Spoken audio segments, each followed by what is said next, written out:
Hi, everyone. Welcome to an exciting collaboration here on Words, Images, and Worlds. Delighted to be talking with an author and creator who I've recently worked with on a collection of pulp essays. This is a fellow teacher who's joining me today. He's written articles for WellsNet, Bronze Knuckles, The Shadowed Circle, contributed to the world of Don Simpson and Megaton Man, which is an amazing and wonderful world that I love. Self-published The Study Guide to the Lives of Harry Lime, and has analytically explored the world of Orson Welles, currently working on explorations of the Lone Ranger and Green Hornet. So lots of areas of fandom that we have in common. Delighted on this episode to be talking with author and educator Bob Kroll. I typically start with an origins question. So, what led you to fandom, the worlds of writing, creating? What was this path for you? The path probably started at not too long after I was born. Super Friends was still on, Oh, yes. so that not for much longer after that, but it certainly gave me an interest, very, very early interest in comics. But it's not like I was exactly reading them, but definitely a few years later, the '89 Batman rolls around, like, oh, this is pretty Hmm. cool. And I got sucked up into that, like just about anybody else that summer. And I don't know if I've ever exactly left it. So, but I've always been a really big reader. I remember in first grade, I don't remember exactly how it all worked out, but I went from being in the second reading group to the first reading group because I had like quickly advanced so much, and to this day, like I still look back, not, even if I don't remember everything, I remember that moment. Like, yeah, I really I really enjoy reading, but it's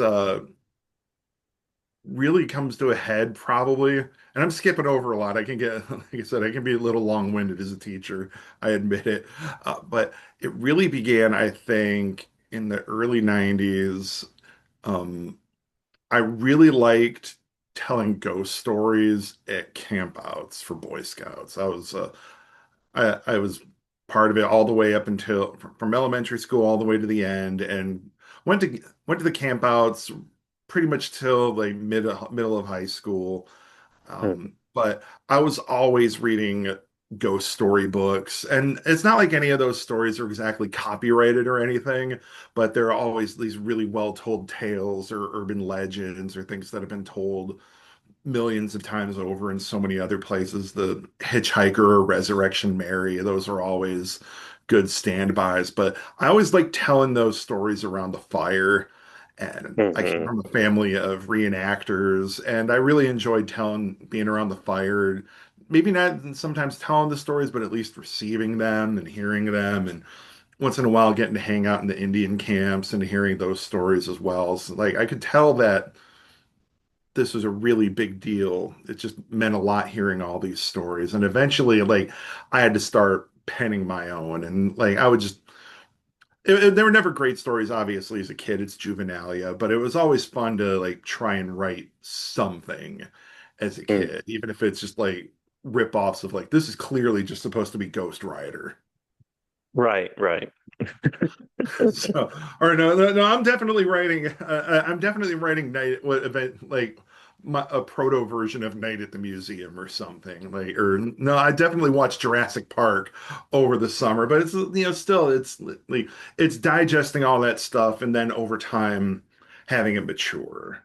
I had a I had a great teacher in college, John Lusk, shout out, now retired. He really ensured that I not only enjoyed what I was writing, but wrote something I was passionate about and was an early encourager of me joining the school's newspaper in college, where I eventually met my best friend, shout out RJ May, and just continuing on as much as possible from there. Um, Taking sketch and playwriting with another instructor who worked for Saturday Night Live. He was that was a Oh, big deal. nice. Like, just learning also that it doesn't even have to be great. 9 times out of 10, something I write is going to end up being complete trash. but it's to reach that one out of the 10 that's going to be good. Like then now we're firing. So learning, thinking like, man, I don't feel like writing today. I just got to think of the big New Yorker Rich saying, nope, you're writing. Like, I promise. All right, I Mm. will. So that's the short version of getting into it. I just like telling the stories as a kid, and I've never let up. Nice, nice. The story bug bites and it doesn't let go sometimes, No, right?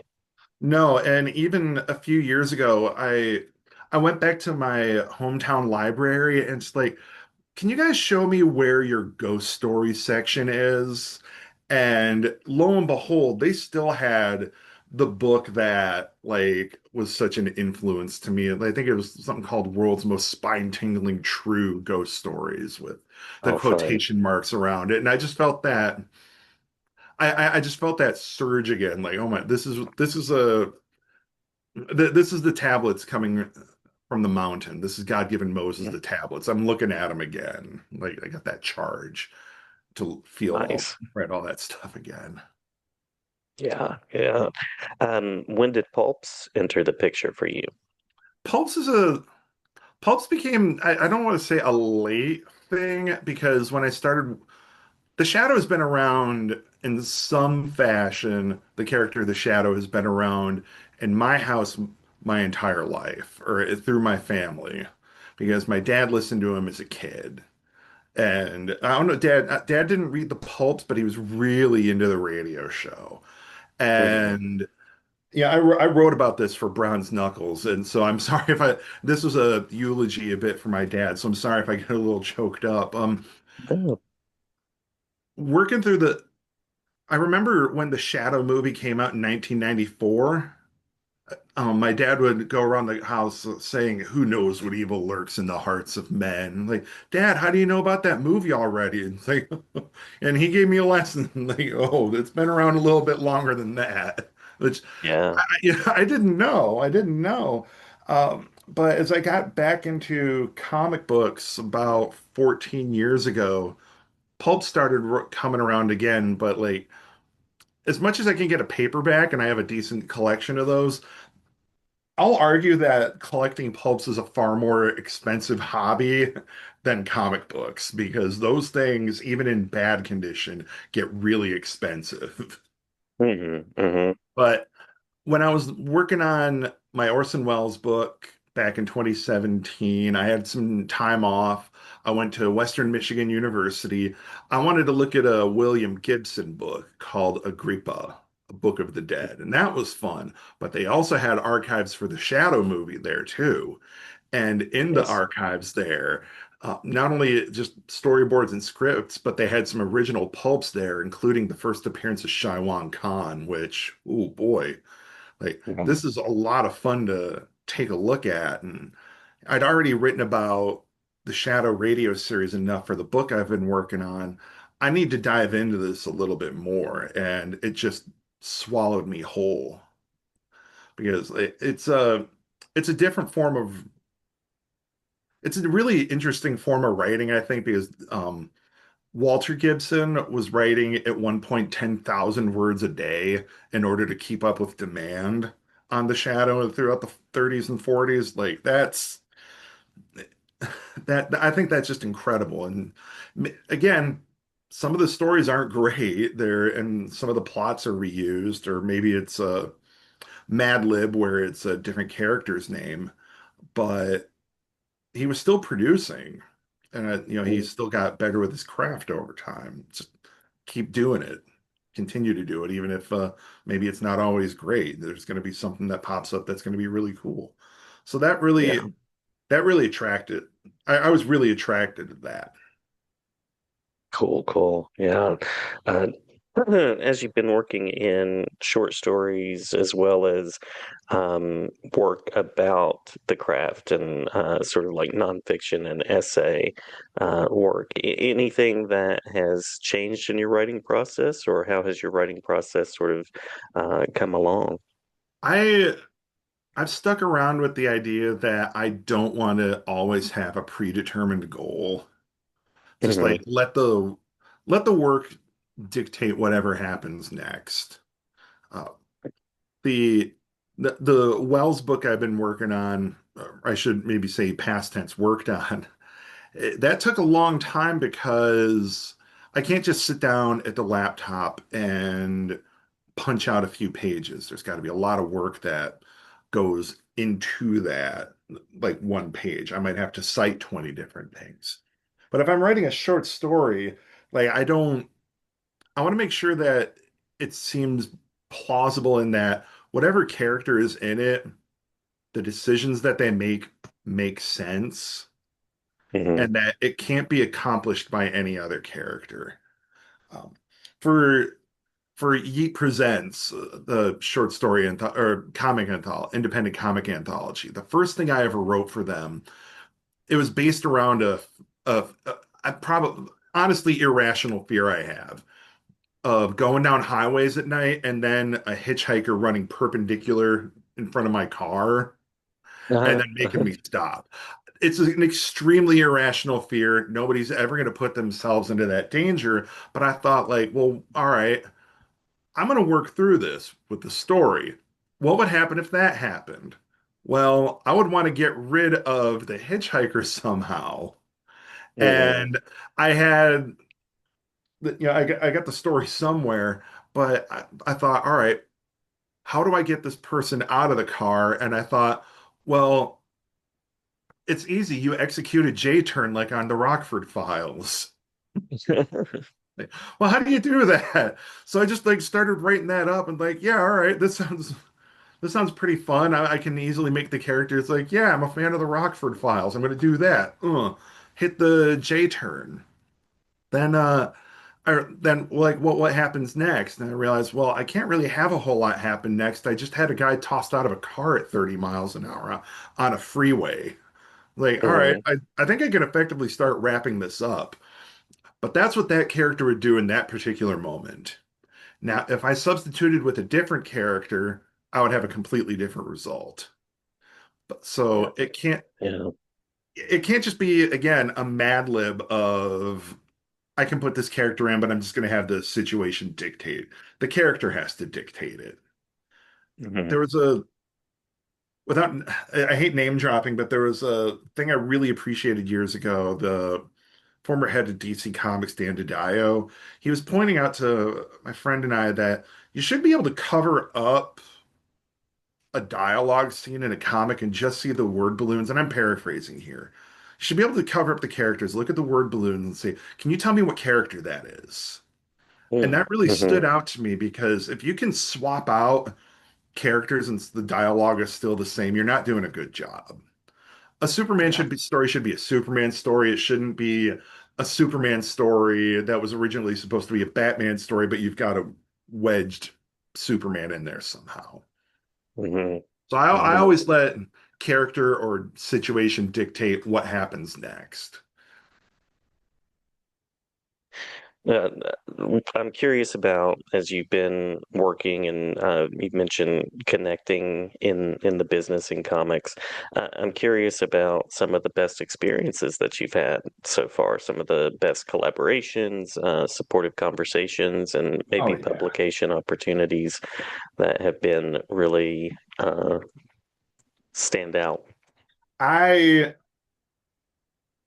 I'll mention Megaton, multi-mentions. I man. have to. Hmm. I have to. Yes. Um, I read I occasionally I got to read Don Simpson a couple times when I was much younger in the 90s, but like it's not like it's not always like Bizarre Heroes or Kitchen Sink Press were always making their way to my corner store, the corner store news rack. But when I could see something of his like, that's funny. I'm gonna read it. And then, maybe I don't understand every joke he has, but that was cool. Filed it in the Hmm. back of my head. He started coming out to shows in Michigan again. And um it was fun getting to talk to him, and I think it went from I think like, oh, who's this guy to oh, wait a minute, he has some credibility. He knows about Orson Welles. So we started talking, and on a personal note, he's been very kind to me. he actually had dinner with my dad a few times before he passed away, and that really Mm. meant a lot to me. And even after my dad passed, Don would check in on me once in a while. So that really meant a lot.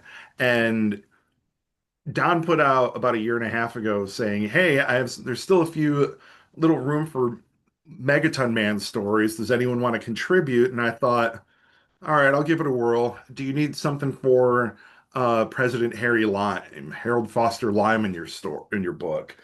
And he said, "Yeah, let's give it a whirl." Like, oh no, I've actually got to write it now.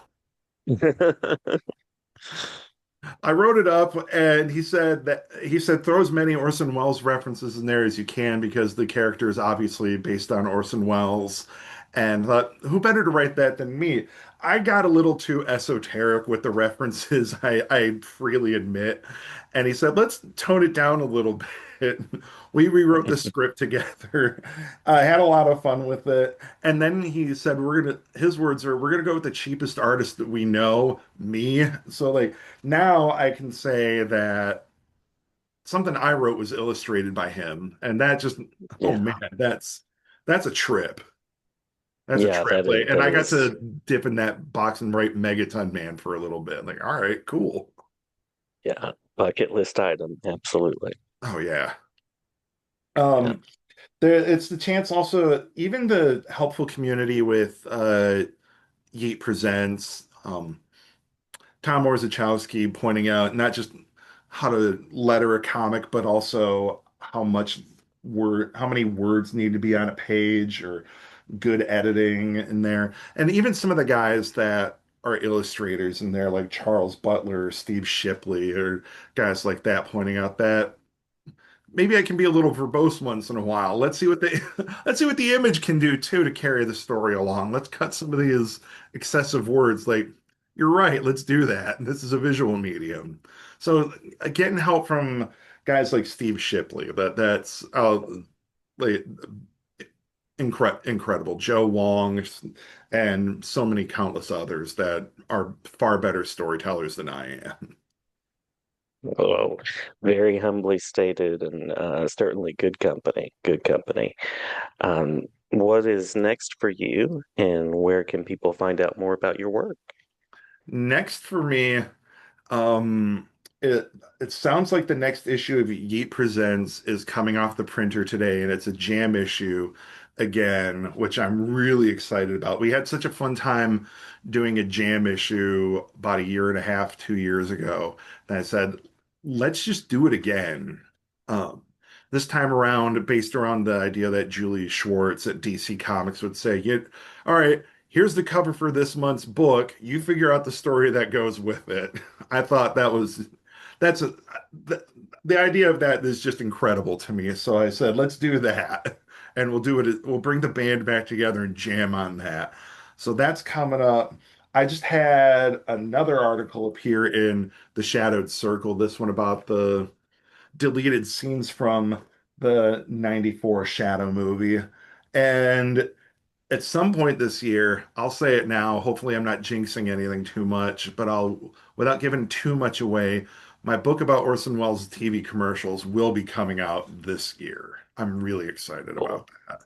So when, I don't know exactly, but it's this year, and I can't. It's been a long road without quoting Star Trek. Nice, nice. I'm glad to hear that the creating is continuing and that there's more on the way. Social media Spaces, I have spaces, admit convent. I've taken a bit of a break from social media. I I freely don't admit that blame you. once in a while it's like, oh man, I need to get off of here. But actually, I'm getting everything started back up again. Soon enough, there's going to be enough of a presence on YouTube and Facebook and elsewhere that you'll say, Kroll, stop for a few minutes. It's okay. But yeah, so nothing exactly quite yet, but it's going to be back up and running soon. Convention spaces, I haven't done that in a little bit. I've just weekends get a little too busy. I still teach on the weekends as well. So Yeah, it's hard to yeah, hard to make it to a convention as much as I'd love to in that that capacity. makes sense. Well, much appreciation for the work you're doing in both the written word and the classroom and getting to share the stories with students. Did we miss anything that you want to make sure to include? Nothing I can think of. I can say I hope everyone go find Yeet, fans of Yeet Presents and subscribe to Yeet. They're It's a cool one. always going to find something cool in there, not just because I'm in it. There's always, again, so many other neat people in there. It's a surprise whenever an issue comes out. Yes, absolutely. Absolutely. Well, uh, glad that we had the chance to chat. Glad to have collaborated with you, and Yeah. both invitations are open anytime. Oh yeah. You know what? What am I thinking of? Of course, we've got the Pulp book coming out. Doy. I'm sorry. We do. No worries at all. That should be sometime in the summer. I'm Sometime in the looking forward summer. to that So too because I got to flex that muscle about the spider. This is what happens being a little too prolific for my own good. prolific is a good thing. It is a very Yeah. good thing. Yeah. But yeah, looking forward to sharing that and sending you a copy once it's out and released and sharing any updates on it as it comes. Oh yeah, I can't wait for that either.